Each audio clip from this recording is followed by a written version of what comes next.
Hello guys, welcome to my channel मैडुको and offers. आज की video NEET aspirants, NEET 2024 aspirants के लिए बहुत ही इंपॉर्टेंट वीडियो होने वाली है। कुछ दिन पहले ही एनटीए ने अपना एक रिवाइज न्यू सिलेबस रिलीज़ किया, जिसमें उसने नया जो भी नीट 2024 में जो सिलेबस आने वाला है उसका सारा सिलेबस का शेड्यूल उसमें डाल दिया। अब उसमें लिखा कि नीट का 2024 का जो सिलेबस है वो रिड्यूस कर दिया। तो ये वीडियो इसी टॉपिक पे बेस्ड है।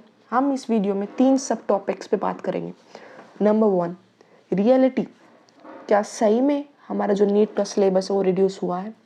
नंबर 2, अगर रिड्यूस हुआ है तो हमें फिर अब क्या पढ़नी चाहिए, ओल्ड एनसीईआरटी पढ़ें या न्यू एनसीईआरटी पढ़ें, क्योंकि ओल्ड एनसीईआरटी में से बहुत सारे टॉपिक्स को रिमूव करके न्यू एनसीईआरटी बनी है। तो उसके बेसिस पे हमारे सिलेबस में जो टॉपिक्स आ रहे हैं वो न्यू एनसीईआरटी में है या नहीं है, उसके अकॉर्डिंग, क्योंकि हमें तो सिलेबस के अकॉर्डिंग पढ़ना है।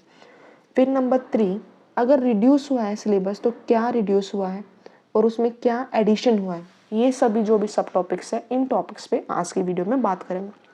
सबसे फर्स्ट टॉपिक की बात करते हैं, वो है हमारा वो topics that are present in old NCERT but not in new NCERT. बहुत सारे ऐसे टॉपिक्स है जो कि ओल्ड एनसीईआरटी में है लेकिन न्यू एनसीईआरटी में नहीं है, और वो टॉपिक्स एनटीए ने सिलेबस में डाल दिए। तो आप ये देख सकते हैं, अगर एनटीए सिलेबस में आउट ऑफ एनसीईआरटी डाल सकता है तो क्वेश्चंस भी 1-2 क्वेश्चंस आउट ऑफ एनसीईआरटी आ सकते हैं। आपको उसके लिए प्रिपेयर रहना पड़ेगा। तो इसमें जो टॉपिक्स है वो कौन से हैं। नंबर 1 टॉपिक है living world, number 2 plant tissues, number 3 animal tissues, number 4 organism and environment. ये सभी जो टॉपिक्स थे ये हमारे हो गए एनसीईआरटी के टॉपिक। फिजिक्स में देखें तो मेन टॉपिक लॉजिक गेट्स, जो कि न्यू एनसीईआरटी में टॉपिक नहीं है लेकिन ओल्ड एनसीईआरटी में है और सिलेबस में भी है। केमिस्ट्री की बात करें तो इसमें है पी ब्लॉक चैप्टर। ये सभी था ये topics that were present in old NCERT but not in new NCERT. Coming to the subject wise, कौन सा सिलेबस में क्या रिड्यूस हुआ है और क्या ऐड हुआ है। सबसे पहले बात करते हैं हम बायोलॉजी सिलेबस की। बायोलॉजी में क्या क्या एडिशन हुआ है और क्या ये रिडक्शन हुआ है। नंबर फर्स्ट, एडिशंस में क्या है, प्लांट फैमिलीज में Malvaceae family, Cruciferae family, Leguminosae family, Compositae family and Gramineae family. ये 5 फैमिली एडिशन हुए हैं हमारे बायोलॉजी के सिलेबस में क्लास 11 प्लांट फैमिलीज एनाटॉमी वाले चैप्टर में। फिर रिडक्शन की बात करें तो इसमें टेक्सोनोमिकल एड्स, जिसमें अप्रॉक्स 2 पेजेस वाला ये पोर्शन था, ये रिड्यूस हो गया। नंबर फर्स्ट चैप्टर से था, ये लिविंग वर्ल्ड चैप्टर से। ऑल्टरनेशन ऑफ जनरेशन ये रिमूव हो गया है।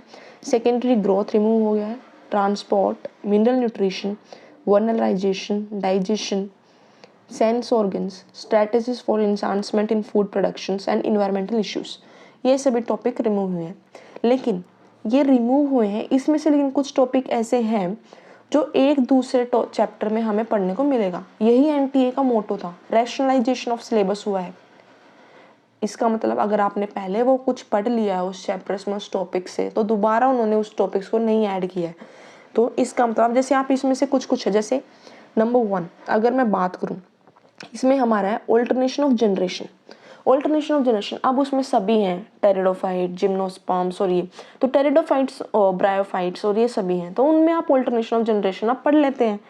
स्पोरोफाइट कौन सी है मेन बॉडी, उसको फिर गैमेटोफाइट में वो कन्वर्ट हो गया। तो ऑल्टरनेशन ऑफ जनरेशन अगर आपको नहीं पता होगा तो आपको इसकी डोमिनेंट बॉडी कौन सी है वो पता ही नहीं होगी उस फैमिली में, उस ग्रुप में, तो ये टॉपिक आप वहाँ पे पढ़ लेते हैं।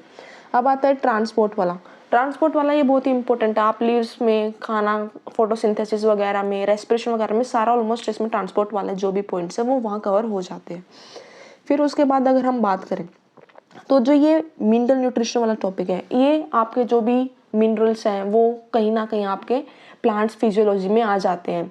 उनको आप कौन सा एंटीऑक्सीडेंट वगैरह जो भी है उनके काम क्या है वो सभी आ जाते हैं। तो ये टॉपिक ऐसे हैं कि जो सिर्फ रिमूव हुए हैं लेकिन आपको इनको पढ़ना है। अब मेरी सजेशन क्या है कि आप इन सभी टॉपिक्स को एक बार रिवाइज जरूर कर लें, क्योंकि अगर एनटीए अपने सिलेबस में ही आउट ऑफ एनसीईआरटी दे सकता है तो क्वेश्चन पेपर में आउट ऑफ एनसीईआरटी आने के चांस है। तो आप इस सिलेबस को एक बार जरूर पढ़ें। आप इसको 2, 3, 4 बार ना पढ़ें वो अलग बात है, लेकिन इन टॉपिक्स को आप एक बार जरूर पढ़ के जाएं, क्योंकि ये टॉपिक्स आपको अच्छे से मार्क्स गेन करवा सकते हैं। क्योंकि सभी बच्चे, बहुत सारे बच्चे होंगे जो नहीं पढ़ेंगे, लेकिन आप अगर मेरे सब्सक्राइबर्स हों तो आप प्लीज़ इस टॉपिक्स को पढ़ें। इस टॉपिक से क्वेश्चन आ सकता है। और ये एनटीए का हमेशा मतलब 2-3 साल से पीछे में उसका रिकॉर्ड रहा है कि वो 1-2 क्वेश्चंस बाहर से निकाल के दे सकता है, कोई मतलब ज़रूरी नहीं है। 2019 में भी आए थे ऐसे क्वेश्चंस 1-2 बाहर से आउट ऑफ एनसीईआरटी। उनको पूरा आउट ऑफ एनसीईआरटी नहीं बोल सकते हैं, लेकिन वो उसको एनसीईआरटी को तोड़ मरोड़ को ऐसे क्वेश्चन देते हैं। और ये तो एनसीईआरटी के अंदर ही है, तो आपको ओल्ड एनसीईआरटी ही पढ़नी है। अब हम बात करते हैं केमिस्ट्री के सिलेबस में। केमिस्ट्री के सिलेबस में रिडक्शंस क्या क्या हुए हैं। अगर आप देखो फिजिकल केमिस्ट्री की बात करें तो फिजिकल केमिस्ट्री में states of matter, solid state और सरफेस केमिस्ट्री 3 चैप्टर रिड्यूस हुए हैं। इनऑर्गेनिक केमिस्ट्री में S block, metallurgy and hydrogen, ये 3 चैप्टर रिड्यूस हुए हैं। ऑर्गेनिक केमिस्ट्री में polymers, environmental chemistry and chemistry in everyday life, तो ये सभी टॉपिक्स हमारे केमिस्ट्री में रिड्यूस हुए हैं। केमिस्ट्री में 9 चैप्टर्स के अप्रॉक्स आपके रिड्यूस हो गए हैं। आप मेनली अब ऑर्गेनिक केमिस्ट्री पे फोकस कीजिए। ऑर्गेनिक केमिस्ट्री बहुत ही मतलब इसके अंदर से ज़्यादा कंटेंट आने के चांस हैं आपके, तो आप ऑर्गेनिक केमिस्ट्री में ज़्यादा फोकस करें। अगला हम करते हैं फिजिक्स। फिजिक्स जो कि मतलब एक तरह से फोबिया वाला जो भी सब्जेक्ट है सभी मोस्टली बच्चों का होता है। इसमें एज सच कोई चैप्टर रिड्यूस नहीं हुआ है। इसमें छोटे छोटे टॉपिक्स अलग अलग चैप्टर से रिड्यूस किए हैं।